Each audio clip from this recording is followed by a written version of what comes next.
Hello friends, welcome back. और आज हम मौर्यकालीन प्रशासनिक व्यवस्था के बारे में समझेंगे। साथ में चंद्रगुप्त मौर्य के बारे में भी चर्चा करेंगे। तो चलिए शुरू करते हैं आज का टॉपिक।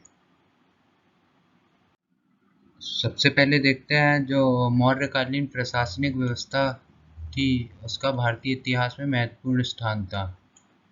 प्राचीन भारतीय आदर्शों, धर्म ग्रंथों और अर्थशास्त्र के अनुसार मौर्य शासन प्रणाली को स्थापित किया गया था। मौर्य जो उस समय शासन प्रणाली को स्थापित किया गया था, जिसके अनुसार शासन के विभिन्न इकाई और अधिकारी हुआ करते थे जिसके अनुसार शासन के विभिन्न इकाई हुआ करती थी और अधिकारी अलग अलग क्षेत्रों में हुआ करते थे। आगे देखते हैं। शासन प्रणाली थी उसको दो क्षेत्रों में विभाजित करते हैं। पहला केंद्र प्रशासन और दूसरा है प्रांतीय शासन। पहला केंद्रीय शासन और दूसरा है प्रांतीय शासन। तो पहले जानते हैं केंद्रीय शासन के बारे में, प्रशासन के बारे में। मौर्य साम्राज्य के शासन का रूप राजतंत्रात्मक था। प्रशासन का केंद्र बिंदु राजा हुआ करता था। केंद्रीय प्रशासन के निम्नलिखित भाग थे। जो केंद्रीय प्रशासन था उसके निम्नलिखित भाग थे। सबसे पहले देखेंगे सम्राट को। तो केंद्र में सम्राट कार्यपालिका, न्यायपालिका और व्यवस्थापिका का प्रमुख हुआ करता था। प्रांतों में राज्यपाल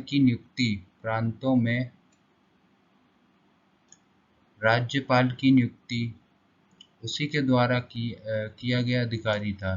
जो प्रांतों में राज्यपाल हुआ करते थे उस समय, वो नियुक्त कौन करता था? राजा करता था, सम्राट करता था। राजद की मदद करने के लिए मंत्री परिषद हुआ करती थी तथा इसका स्वयं का गुप्तचर हुआ करता था। गुप्तचर मतलब जो कि जो मतलब राजा के खिलाफ गुप्त बातें चलती हैं, वो राजा तक पहुंचाता था। और मंत्री परिषद हुआ करता था उसके लिए। दूसरे नंबर में देखें कानून निर्माण, तो राजा सर्वोच्च कानून निर्माता था। कानून के अनुसार कार्य का निरीक्षण, पालन और दंड राजा पर ही निर्भर था। अतः कानून निर्माण में योग्य, धर्मिष्ठ, चरित्रवान, विश्वसनीय और अनुभवी को सहयोग लिया जाता था। मतलब अच्छे जो विद्वान लोग थे उस समय, उनका सहयोग लिया जाता था कानून निर्माण के लिए। न्यायपालिका, केंद्र में सम्राट न्यायपालिका का प्रधान होता था। अब देखें तो न्यायपालिका के बारे में, केंद्र में न्यायपालिका का प्रावधान होता था, परंतु इस कार्य के लिए केंद्र, प्रांत और निम्न इकाइयों में न्यायालय बना दिया गया था। केंद्र में सर्वोच्च अपील का न्यायालय था। केंद्र में सर्वोच्च न्यायालय का अपील था और बाकी जो प्रांतों और छोटी छोटी इकाइयों में, वहाँ उनके हिसाब से जैसे अभी हाई कोर्ट होता है, डिस्ट्रिक्ट कोर्ट होता है, ऐसा उस समय भी हुआ करता था। आय और व्यय के साधन देखें। आय का मतलब है कि पैसा आना, और व्यय का मतलब पैसा खर्च होना और पैसा जाना। तो उनके साधन के बारे में देखें। भूमि कर, सब्जी, लकड़ी, वन, औषधियों, जुरा, नमक, जुआ, शिल्प, वेश्यावृत्ति, उद्योग, व्यापार पर कर लगाते थे। अर्थदंड, ब्याज, जुर्माना, लवारिस संपत्ति और धन से भी आय होती थी। मतलब आय इन चीजों से होती थी। सेना, सुरक्षा, जेल, यातायात, निर्माण कार्य, धार्मिक कार्य, वेतन, शिक्षा आदि पर व्यय होता था। मतलब इन सब में खर्चा होता था। किसमें? सेना, सुरक्षा, जेल, यातायात, निर्माण कार्य, धार्मिक कार्य, वेतन, शिक्षा आदि पर व्यय होता था। कृषि विभाग की बात करें तो, अब कृषि की बात करें, क्या स्थिति थी उस समय। साम्राज्य में संपूर्ण काम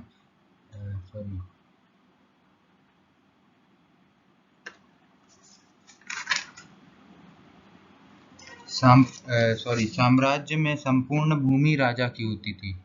थोड़ी सी स्पेलिंग मिस्टेक है, भूमि है यहाँ पे, राजा की होती थी। साम्राज्य में किसानों का अधिक महत्व हुआ करता था।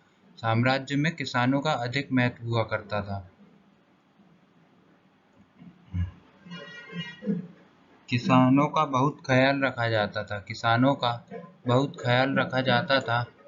किसानों को उत्तम बीज, खाद, पशु उपकरण तथा नदी, कुआं, तालाब से जल की व्यवस्था कराया जाता था। मतलब पूरा ख्याल रखा जाता था। बीज से लेके पानी से लेके सारी व्यवस्था किसान को कराई जाती थी।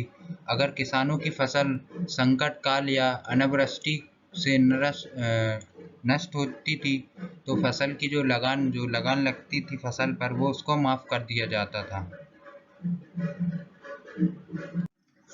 चलिए अब बात करते हैं सैन्य प्रशासन की। तो किसानों के ही समान सैनिकों का महत्वपूर्ण माना जाता था। मतलब जैसा किसानों को माना जाता था वैसे ही सैनिकों को भी महत्वपूर्ण स्थान दिया गया था, महत्वपूर्ण माना जाता था। चंद्रगुप्त ने योग्य अधिकारी सेना में नियुक्त किए थे। चंद्रगुप्त ने योग्य अधिकारी सेना में नियुक्त किए थे। मौर्यकालीन प्रशासन में 6 प्रकार की सेना हुआ करती थी। 6 प्रकार की सेना हुआ करती थी। सैनिकों को आवश्यक वस्तु उपलब्ध कराए जाते थे। सैनिकों के लिए अभ्यास के लिए व्यवस्था भी थी। मतलब सारे उपकरण और सारे वस्तु उपलब्ध कराए जाते थे। हथियार, आधुनिक हथियार उस समय के सारे उपलब्ध कराए जाते थे और अभ्यास के लिए भी अलग से व्यवस्था थी। गुप्तचर व्यवस्था की बात करें अब, केंद्र में सम्राट की गुप्तचर व्यवस्था थी। इस व्यवस्था में गुप्त भाषा का इस्तेमाल किया जाता था, संकेतों का इस्तेमाल किया जाता था, गुप्त लिपियों का इस्तेमाल किया जाता था, वेशभूषा आदि का उपयोग किया जाता था। गुप्तचरों का जाल केंद्र से लेकर ग्राम तक हर विभाग क्षेत्र में फैला हुआ था। मतलब जो गुप्तचर हुआ करते थे वो केंद्र से लेके ग्राम में हर इकाई, हर क्षेत्र में फैला हुआ था। चलिए अब बात करते हैं शासन की। प्रांतीय शासन की बात करते हैं।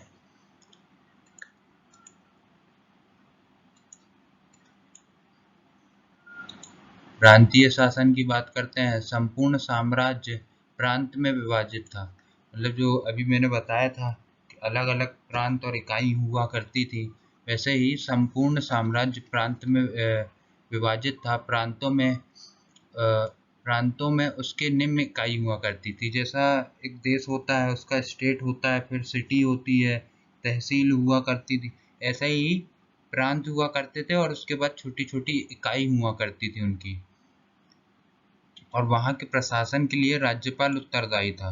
संपूर्ण साम्राज्य 6 प्रांतों में बांटा था। मतलब जो मौर्यकालीन प्रशासन था वो 6 प्रांतों में बटा हुआ था।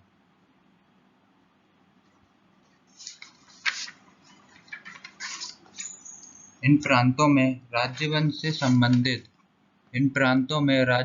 संबंधित व्यक्ति, युवराज और राजकुमारों को राज्यपाल बनाया जाता था। राज्यपाल की नियुक्ति सम्राट करता था। मतलब सीधी नियुक्ति सम्राट करता था राज्यपाल की। प्रांत में केंद्र के समान मंत्री परिषद, मतलब जैसा केंद्र में मंत्री परिषद हुआ करता था वैसे ही प्रांत में, जैसे अभी आप देखें स्टेट में सीएम होता है, उसका मंत्री परिषद होता है, अलग अलग क्षेत्र, अलग अलग विभाग के मंत्री हुआ करते थे, वैसा ही उस समय मंत्री परिषद हुआ करती थी प्रांत में। न्याय विभाग था, राजस्व विभाग था, पुलिस थी, गुप्तचर थे, मतलब वहां भी राज्यपाल के भी अलग अलग गुप्तचर थे एवं अनेक अधिकारी हुआ करते थे। तो दोस्तों उम्मीद करूंगा कि वीडियो समझ आई होगी, और जो भी टॉपिक आपको अगर समझने में दिक्कत जाती है तो कमेंट में आप बता सकते हैं, मैं उसको समझा दूंगा अच्छे से। तो फ्रेंड्स वीडियो कैसी लगी मुझे कमेंट करके बताएं, और लाइक करना ना भूलें, शेयर करें, सब्सक्राइब करें और नोटिफिकेशन ऑन करें। Keep supporting. Thank you.